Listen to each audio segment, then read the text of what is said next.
congratulations on the win. You seem to have a bit of a change of approach today with a bit more of a kick mark, uncontested style. Was there a deliberate ploy to maybe take it a bit slower? I wasn't so much about speed. We thought that we needed, because we didn't have any, significant amount of tools in our front half, we thought we needed to keep them honest in their defence, and so we could move the ball around a little bit. We're able to do that and move the ball, get it inside 50 a little bit better than we have in the last couple of weeks. I guess when they came with the five straight goals and the guys, were put on the blowtorch a little bit. Were you happy with how they responded, to that situation? Yeah, I'm really proud of the resilience of the group, not just across the 2 hours of the game, but across the week. We had a tough week, and people thought that we would perhaps never win a game ever again. So, I think that the players deserve some reward for effort, and they got a bit of that today. And even across the game itself, certainly the third quarter, North Melbourne were able to control it for the majority. And then, I was really pleased. Even the first part of the last quarter, we've really missed a lot of opportunities, and it would have been really easy to say, "Oh, it's too hard. It's not going to be our day." But they continued to play the right way and continued to do the things that we knew would get us the score that we needed to win. And I was really pleased for the players. Did you see that? You mentioned before there about how there were a few pundits maybe who thought it was the last time Hawks would ever win. Did you sort of use that as motivation during the week? You guys piled on pretty badly during the week. No, we didn't talk about it at all. But I mean, realistically, the players know what's happening in the football world. It can be a bit all-encompassing, and I was really proud of their resilience across the course of the week, and just to persist and know that we're going about it in the right way, and the way that they delivered the week, the way that we trained, the energy that we brought to the game. I thought we deserved to win the game, and we did. And I'm really proud of their efforts, and they deserved it. Personally and team-wise, how tough was it to block out that outside noise and just get on with things? And because I guess it's not just a usual week this week, was it? How tough is that to block it out and get on with things this week? Yeah, it was a little bit different, but I think it's actually easier inside the four walls of a football club. I think when you're a football fan, you see us for 2 hours a week apart, and so there's nothing you can do as a fan in a sense, so it's really quite difficult. But I think as a coach or a player, you're always working on something. You're always saying, okay, this didn't work in the game. What can we do to improve? How can we make a step in the right direction? And it's no different this week. Now we won, so that doesn't mean we can go, now we can relax.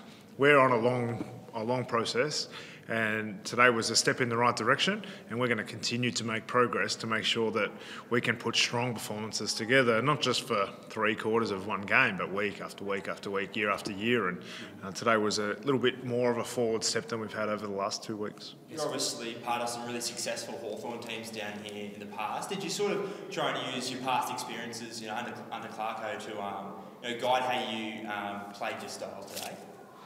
No, we're quite consistent with the way that we want to play. Some things obviously variables, wind and rain and size of the ground and some things like that. But what we're really trying to achieve is a sustainable game style that will help us win finals. And we're going to continue to take little chunks off that and get better at it and better at it. And sometimes we'll regress in an area that we need to address. So really what we're trying to do is play a sustainable brand of footy that's going to be finals bound and going to make us a formidable force when our time comes. In terms of, I guess being on the front and back pages of the paper during the week, in a footy club, is almost a galvanising effect where you can sort of just rally around each other and almost going out of that Melbourne cocoon down to Tassie for a game of footy is almost helpful a little bit as well. Yeah, well, I definitely love coming down here. It feels like home. Feels like home here, very much just like the MCG, where you got that feeling that this is familiar surrounds, and we know how to play the ground, we know how to go about our business here. But I think the thing about the tough week off field is it doesn't change our internal and our on-field systems and how we want to go about things and the standard that we hold each other to, and being able to get together and not being able to lean on too many outside the 4 walls. Sometimes it does solidify your group, and as I've already said, but I was really pleased and really happy for the players that they got that reward for effort that they deserved. And Tyler Brockman had 3 goals to his name, had a really good day. Talk a bit about his performance and how far he's come. Yeah, I was wrapped for Brocky. He's such a lovable lad. He's got one of those infectious smiles. and he's telling me that this morning that his daughters have been playing up and been a bit naughty overnight and keeping him up. So he was pretty happy to be away for the night and in a hotel room to get a good 12-hour sleep, and struggled to get him out of bed this morning. But no, I think the thing with our forward line is we really were looking for ways to score. We really struggled to score in the first 2 weeks, and bringing someone as dynamic and exciting as Brocky in, you focus on the 3 goals. We had a couple of really impressive rundown tackles that just builds the spirit and the celebration around the players when there was those strong efforts. Today was much better, and I think that creates energy in the group, and when this group has energy, that's when they're going to be a formidable side. He's a great story though, isn't he? I think he lasted, 10-20 seconds or something last year, and have his 2 baby girls now, and to snap that goal and to basically give yourself the breathing space when they were coming hard at you guys. It's a great script, really, isn't it? It's a great script, and I think Brocky's just starting out on his journey. He played a lot of footy his first year, missed a whole year of footy just about, and then to come back and even he didn't start his pre-season until January, and he's just gone from strength to strength. And he like us, he's going to have ups and downs, and we've had a couple of downs in the first couple of weeks, and today was up. And I think as a group we're going to continue to have ups and downs, and Brocky's going to continue to have ups and downs, and that's part of every football journey. No one gets best on ground every game, except for maybe Dacos. But just about everyone else, you have these bumps in the road, and you have these really great moments that you need to celebrate to give you the belief that your future's bright.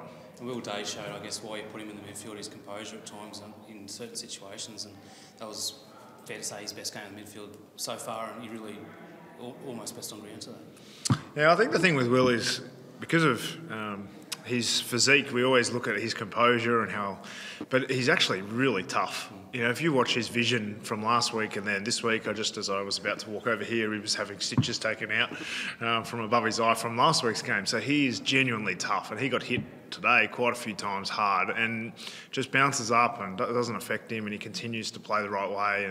And we were able to use him in a couple of different roles today, which really helped the team, and he's an important player for us. All right, talking about the first half, you kicked 8 goals. It's almost more than you kicked in the other 2 games. What do you think was the key to finding that more success in front of goal that you were talking about before? I think a little bit of it was about ball control and being able to get guys like Brocky into the game. But I think our midfield stoppage work was really important too. So we won the clearances by a significant margin. We won contested possession by double digits well into that. So I think we won the contest, and when you win the contest, you're much more likely to get the ball in your front half.